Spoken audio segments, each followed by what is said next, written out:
Dans cette vidéo, je vais vous donner le secret numéro 1 des couples qui durent. Je vais commencer déjà par vous dire ce qui ne sont pas des secrets, c'est-à-dire des fausses croyances que l'on a sur les couples qui durent. Et ensuite, je vous donnerai véritablement le secret qui fait qu'un couple dure. Si vous ne me connaissez pas, je suis Aline Boutarin, je suis coach en relations et en guérison du féminin. Et si je vous fais cette vidéo, c'est parce que ça fait 11 ans que je suis avec mon partenaire, bientôt 12, on a 3 enfants. Et clairement, je crois qu'on a trouvé le secret pour faire durer un couple. Alors, la première chose, c'est qu'il y a des croyances que l'on a souvent qui fait qu'on pense que c'est ça, alors que c'est pas du tout ça. Première chose, c'est qu'on pense qu'il faut trouver la bonne personne. Si j'arrive pas à faire durer mes couples, c'est parce que je n'ai pas encore trouvé la bonne personne. Or, ceci, c'est complètement faux. Parce que déjà, il faut comprendre qu'il n'y a pas une seule bonne personne qui est la bonne pour vous. C'est-à-dire, si vous êtes une femme, il y a plein d'hommes qui pourraient vous correspondre en réalité. Mais aujourd'hui, si vous n'arrivez pas à faire durer vos couples, probablement, si à chaque fois vous avez la sensation que ce n'est pas les bons, il faut comprendre que vous attirez les hommes qui résonnent avec votre énergie, avec votre vibration, avec vos propres blessures. Donc, si vous n'êtes pas satisfait des personnes que vous attirez, si clairement vous savez que ce n'est pas les bonnes que vous attirez aujourd'hui, travaillez votre énergie, travaillez vos blessures, et alors vous attirerez des hommes différents. Donc ça, première croyance, c'est pas qu'il faut trouver la bonne personne. Vous attirez toujours les bonnes personnes avec votre énergie. Si ça ne vous convient pas, changez d'énergie. Deuxième chose, vous pensez que les couples qui durent, c'est des couples qui se sont chacun un peu oubliés. Genre la femme, elle s'est complètement oubliée et l'homme aussi pour faire que ça marche. Ils ont fait plein de compromis, ils ont fait plein de sacrifices dans leur vie, ce qui fait que ça dure. Je vois des couples qui ont cette croyance et puis d'autres qui le vivent vraiment. C'est-à-dire que des couples qui ne communiquent plus, qui vivent comme des colocataires parce qu'ils n'ont pas réussi à faire fonctionner leur couple. Ils ont décidé de le faire durer, mais c'est pas un couple qui fonctionne, c'est pas un couple heureux. Ils ont chacun un peu oublié l'idée qu'un jour leur partenaire pourrait changer ou abandonner leurs propres rêves, les rêves qu'ils avaient au départ de fonder cette famille, de créer ce couple idéal, de créer cette vie de rêve. Ils ont oublié ça et ils subissent cette relation qu'ils ont actuellement en disant bah il y a peut-être pas mieux quand on est en couple, c'est comme ça, il faut faire des sacrifices. Les couples qui durent et qui sont heureux, ils n'ont pas fait ça en fait. Ils ont continué à communiquer, ils ont continué à évoluer, ils croient en leurs rêves et ils continuent de les créer en fait avec les années et d'évoluer ensemble. Donc ça, deuxième croyance, croire qu'il faut se sacrifier, qu'il faut abandonner ses rêves, qu'il faut arrêter de communiquer parce que de toute façon sinon ça va toujours finir en dispute. Donc c'est comme on se la ferme et on subit. Grosse croyance.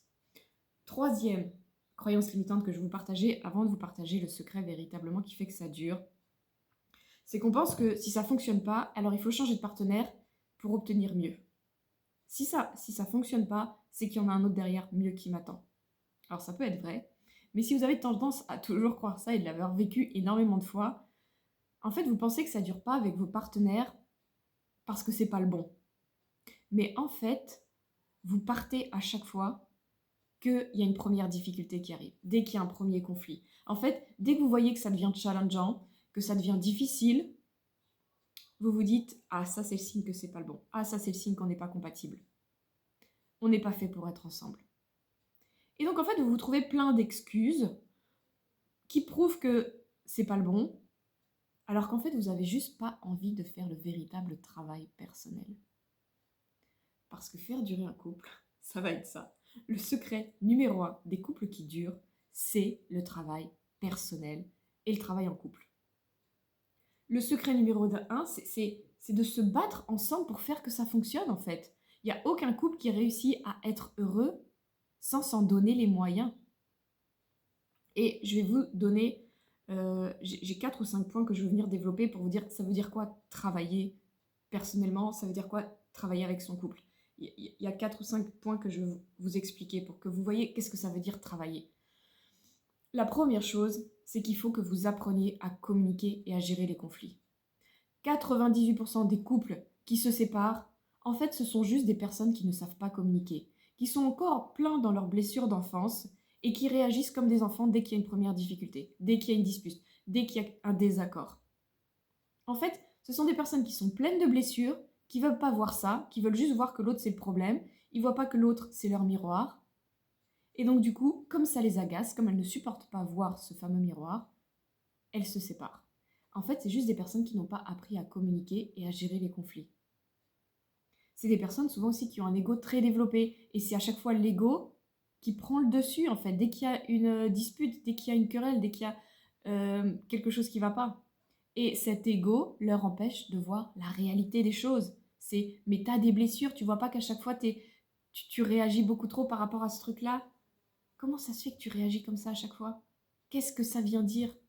Qu'est-ce que ça te rappelle? Qu'est-ce que t'as pas encore guéri? Donc, il faut apprendre à gérer les conflits parce que si on ne peut pas vous communiquer avec vous parce qu'à chaque fois vous êtes très susceptible et donc ça part en cacahuète, à chaque fois vous vous disputez, vous vous mettez énormément en colère, à chaque fois vous boudez, à chaque fois vous rentrez dans le rôle de la victime, à chaque fois vous fuyez la... Si on ne peut pas communiquer avec vous parce qu'à chaque fois vous réagissez comme vous réagissiez finalement quand vous étiez enfant, vous ne pourrez jamais tenir un couple. Donc ça c'est la première chose. Apprenez à communiquer et à gérer les conflits. Ça s'apprend. Et bien sûr, ça vient avec le deuxième point qu'il faut travailler sur vous. Travailler vos blessures d'enfance pour qu'il y ait quand même le moins de conflits possible. Bien sûr, il y aura toujours des conflits dans une relation de couple, même quand ce sera une merveilleuse relation de couple. Il y aura toujours des moments où on ne sera pas d'accord, bien sûr. Mais quand il y aura ces désaccords, on sera véritablement capable de le traiter de la bonne manière, pas en se faisant prendre par nos égos et par nos blessures d'enfance. Donc ça, c'est le point très important. Travailler sur vous. Troisième point, travaillez votre relation homme-femme. En fait, dans la majorité des couples qui se séparent et qui n'arrivent pas à être heureuses, qui n'arrivent pas à faire durer un couple, ce sont des femmes qui ont un féminin blessé et des hommes qui ont un masculin blessé. Des femmes qui doivent aller travailler leur rapport à leur féminin et le rapport aux hommes, et des hommes qui doivent travailler leur rapport à l'homme et leur rapport aux femmes. Les femmes qui doivent travailler leur rapport au féminin, c'est des femmes qui se sentent souvent soumises face à l'homme. C'est des femmes qui cherchent toujours à être libres, qui ont la sensation de jamais être libres, qui cherchent à être indépendantes, qui ont toujours peur de se faire abuser par les hommes, qui ont toujours peur d'être utilisées comme un objet sexuel. Donc vous voyez, il y a toute une peur autour du féminin. Allez travailler votre rapport au féminin, guérissez votre féminin et faites la paix avec le masculin pour qu'ensuite vous puissiez attirer des hommes qui eux aussi ont fait le travail. Parce que c'est quoi le problème que vous attirez quand vous n'avez pas travaillé votre rapport au féminin? C'est que vous avez attiré des hommes qui ont aussi une énorme blessure autour du masculin-féminin. Donc c'est des hommes qui oscillent entre deux archétypes. Il y a des hommes qui sont très restés dans le côté homme patriarcal, qui utilisent la force, la domination, la violence, l'autorité pour dominer, qui ont cette vision très « il faut que je sois un homme, il ne faut pas que je pleure », qui n'écoutent pas leurs émotions, etc. Et puis à l'opposé, ces hommes qui ont rejeté complètement ça, mais du coup qui ont rejeté complètement leur masculinité et qui se laissent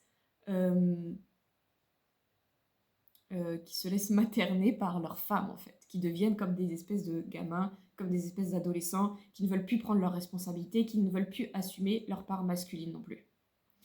Et puis il y a des hommes qui font entre les deux, les fameux hommes passifs-agressifs, qui sont très passifs, donc très je me laisse porter par ma femme, je lui laisse tout gérer, et puis dès qu'on va pouvoir lui faire une remarque, et bien là il va passer dans le côté agressif, beaucoup plus agressif. Quand vous travaillez sur vous en tant que femme, que vous travaillez votre rapport au féminin, que vous guérissez cette part-là, vous allez attirer des hommes ensuite qui ont aussi fait le travail, ou qui seront prêts à faire le travail, qui seront prêts à se remettre en question et trouver leur place d'homme en fait. Ni cet homme extra dominant, ni cet homme qui se fait non plus marcher sur les pieds ou qui se laisse porter par sa femme, mais un homme qui trouve sa place d'homme. Et parce que vous aurez trouvé votre place de femme. Donc, à la fois, si vous êtes en couple déjà, vous pouvez faire ce travail-là. C'est ce qui s'est passé dans ma relation. C'est-à-dire que moi, j'ai travaillé mon rapport à la femme, j'ai guéri mon féminin, j'ai guéri mes blessures d'enfance, et ça a poussé mon partenaire, qui lui aussi voulait se battre pour cette relation, à travailler sur lui. Mais comme moi, je trouvais ma place, lui, ça l'aidait à trouver la sienne, en fait. Parce que comme je changeais mon énergie, ce que je vous parlais, je changeais ma vibration, je changeais mon état d'esprit, lui, il est venu se caler là-dessus. Donc, j'ai peut-être ouvert la voie, mais lui, il a fait aussi le travail, parce que moi, je trouvais ma place, donc lui, il trouvait sa place. Alors que quand on n'avait tous les deux pas notre place, eh ben, on était tous les deux dans un féminin et un masculin blessé. Mais le jour où il y en a un qui lance l'élan et qui trouve sa place, ça aide l'autre à venir se caler, en fait. parce que ça crée un match qui est parfait. Et donc c'est là que ça fonctionne. Et si vous êtes célibataire, et ben c'est parfait aussi. Travaillez votre rapport au féminin, et alors vous serez capable d'attirer des hommes qui ont déjà fait sûrement déjà un bout de chemin là-dessus, ou qui ont déjà naturellement, parce que c'est pas forcément ce qu'ils viennent travailler, ils n'ont pas forcément de blessures énormément là-dessus, ils ont déjà un masculin sain, ils ont déjà un bon rapport à la femme, ils savent respecter la femme, et respecter la femme tout simplement. Donc ça aussi, point énorme, travaillez votre relation aux hommes si vous êtes une femme et trouvez votre place en tant que femme. C'est comme ça que vous attirez un homme qui vous laissera votre place telle que vous avez envie de l'avoir. Autre point, c'est travailler votre vision. Ayez une vision commune. Un couple, c'est important que chacun ait sa vision, chacun ait ses rêves, etc. Mais c'est important aussi que le couple ait une vision commune. Peut-être c'est avoir cette maison de rêve que vous avez envie tous les deux. Et vous avez envie de la construire et prendre le temps de la construire, machin. Peut-être vous avez envie de l'acheter, vous avez un lieu idéal dans votre vie, vous avez envie, peut-être c'est créer cette famille de rêve que vous avez envie tous les deux de créer et d'élever vos enfants à la manière que vous avez envie de les élever et leur inculquer les valeurs que vous avez envie de leur inculquer. Peut-être c'est d'avoir une vie qui est remplie de voyages et de tous les 3 mois partir à l'autre bout du monde et faire des rencontres incroyables. Vous voyez, mais ayez une vision commune, ayez des rêves communs, rêvez ensemble, osez avoir un futur commun, projetez-vous là-dedans, osez prendre le temps de papoter là-dessus et pendant une soirée entière, refaites le monde et créez vos rêves ensemble. C'est important qu'il y ait ça dans le couple parce que c'est ce qui va vous consolider votre couple, c'est ce qui va le rendre solide, c'est qu'ensemble vous savez que vous allez au même endroit. Ça ne veut pas dire que chacun des deux côtés, cette vision commune, elle n'est pas forcément professionnelle, vous voyez, elle peut être professionnelle, mais elle peut ne pas être professionnelle. Ce qui fait qu'on a une vision commune, par exemple, pour notre maison, ou pour notre famille, ou pour des passions communes. Mais à côté de ça, chacun professionnellement, on a toute la liberté de faire ce qui nous passionne et qui passionne pas forcément notre partenaire. Donc c'est important d'avoir chacun son espace à soi, bien sûr, parce que c'est souvent ce qu'on recherche d'ailleurs chez les femmes. On a besoin de cette liberté-là de pouvoir exprimer tous nos rêves, etc., qui ne sont pas les rêves de nos partenaires. Mais si on veut vivre en couple et que ce couple il fonctionne et qu'il dure et qu'il soit solide, vous avez besoin d'une vision commune, quelque chose qui vous porte tous les deux et qui vous donne envie d'avancer, qui vous donne envie de vous battre pour votre couple, parce que vous savez que vous allez le faire ensemble, ça, et que ça n'aurait plus de sens de ne pas le faire avec l'autre. Créer cette famille-là, c'est avec l'autre que vous avez envie de le faire. Avoir cette maison, c'est avec l'autre que vous avez envie. C'est lui que vous voulez dans cette maison avec vous, vous voyez? Et donc quand vous avez cette vision commune, ça vous donne envie de vous battre, ça vous donne envie de faire des efforts, ça vous donne envie de travailler sur vous pour le faire ensemble. Dernier aspect que j'ai envie de vous parler, c'est sur le fait que si vous voulez que votre couple dure et fonctionne, vous devez créer une team, être une équipe. Vous devez vous soutenir l'un l'autre. Vous savez, récemment, il y a quelqu'un qui m'a dit « Isaline, toi et ta famille, vous faites véritablement tribu. » Et qu'est-ce qu'il entendait par là? C'est que, en fait, vous savez comment fonctionne une tribu? Une tribu ou un clan, vous voyez, quand il y en a un qui est en difficulté à l'extérieur, ben les autres vont le soutenir.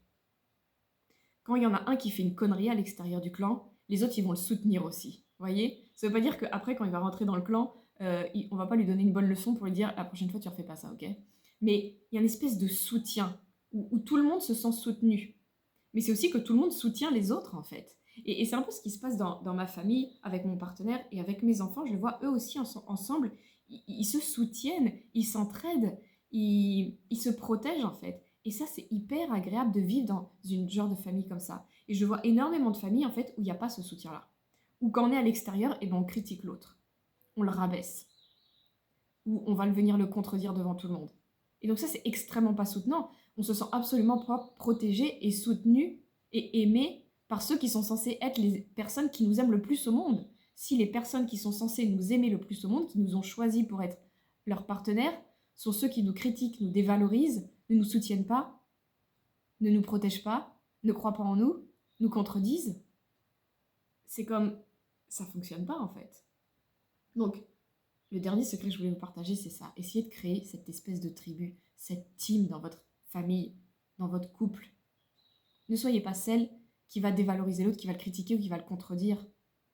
Et au contraire, ne vous laissez pas contredire. Apprenez à votre partenaire à vous soutenir, à vous protéger, à vous valoriser même. Devant les autres, au moins devant les autres. Après, gérez vos conflits en privé. Ne gérez pas ça devant tout le monde. C'est comme ça que vous allez créer quelque chose de véritablement soudé.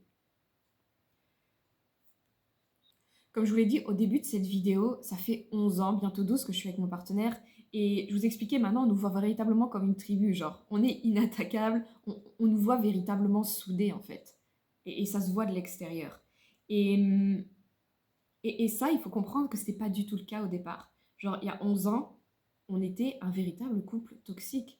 On ne se protégeait pas l'un l'autre, on se faisait même du mal l'un l'autre sans même s'en rendre compte parce que en voulant se protéger soi-même pour ne pas revivre nos blessures, pour ne pas... Eh ben, on attaquait l'autre, on faisait du mal à l'autre par nos comportements, par nos réactions, par nos mots, etc. Donc on s'est fait extrêmement beaucoup de mal.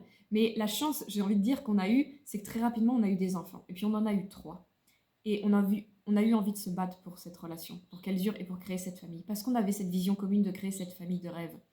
Et, et nos enfants, en fait, nous ont donné envie de nous battre pour faire que ça fonctionne. Et on s'est battu pour que ça fonctionne. Et donc, on a travaillé sur nous énormément. Notre relation au féminin, au masculin, comme je vous ai dit. Apprendre à gérer des conflits. Apprendre à ne pas se laisser emporter par notre ego. Avoir cette vision commune et l'entretenir et nourrir nos rêves au quotidien. Prendre du temps pour discuter ensemble. Et comme je vous ai dit, créer cette fameuse tribu. Donc, ça s'est fait sur les années, en fait. Et c'est ce que j'apprends à mes clientes. Bien sûr, certaines clientes, elles vont, avec mes accompagnements, être amenées à se séparer parce que tous les couples ne sont pas faits, bien sûr, pour durer, mais tellement de couples pourraient durer s'ils travaillaient sur eux. Donc, c'est ce que je vous invite à faire. Si ça vous a parlé, cette vidéo, et si vous avez envie d'être ce genre de femme qui crée quelque chose qui dure, qui a envie de rencontrer cet homme avec qui elle va avoir une relation qui dure, je vous invite à prendre un appel découverte. C'est 15 à 20 minutes qu'on prend ensemble pour discuter de votre situation, de voir les différentes étapes par lesquelles vous pourriez passer pour aller vers cette vie que vous souhaitez avoir. Je vous accompagne à la fois en individuel et en groupe. Donc en individuel, on peut faire soit une séance unique pour comme tester, pour voir à quoi ça ressemble et faire comme le premier gros débroussaillage de votre vie. Ou sinon, je vous accompagne sur 3 mois, soit de manière light ou soit de manière intensive. Donc c'est 2 programmes un peu différents. Un où on va un peu partout mais de manière light et un où on rentre vraiment en profondeur. Et puis ensuite, on peut continuer pendant autant de temps que vous le voudrez d'être accompagné. Donc je vous accompagne en individuel et je vous accompagne aussi en groupe à travers le programme Renaissance. C'est un programme sur 1 an qui est extrêmement intensif, qui est extrêmement complet, qui est un peu la quintessence de tout ce que moi j'ai découvert, de tout ce que moi j'ai appris, de tout ce que j'ai traversé, transformé chez moi, que j'offre à mes clientes pour qu'elles aussi vivent ce cheminement, en fait, cette renaissance en 1 an. Donc c'est un programme de groupe qui commence en septembre-octobre chaque année. Donc actuellement, vous pouvez déjà le rejoindre pour l'année prochaine au prix de l'année dernière. Et puis avec les mois qui vont arriver, le prix arrivera au prix où il sera l'année prochaine. Donc tous les ans, le prix augmente légèrement, bien évidemment.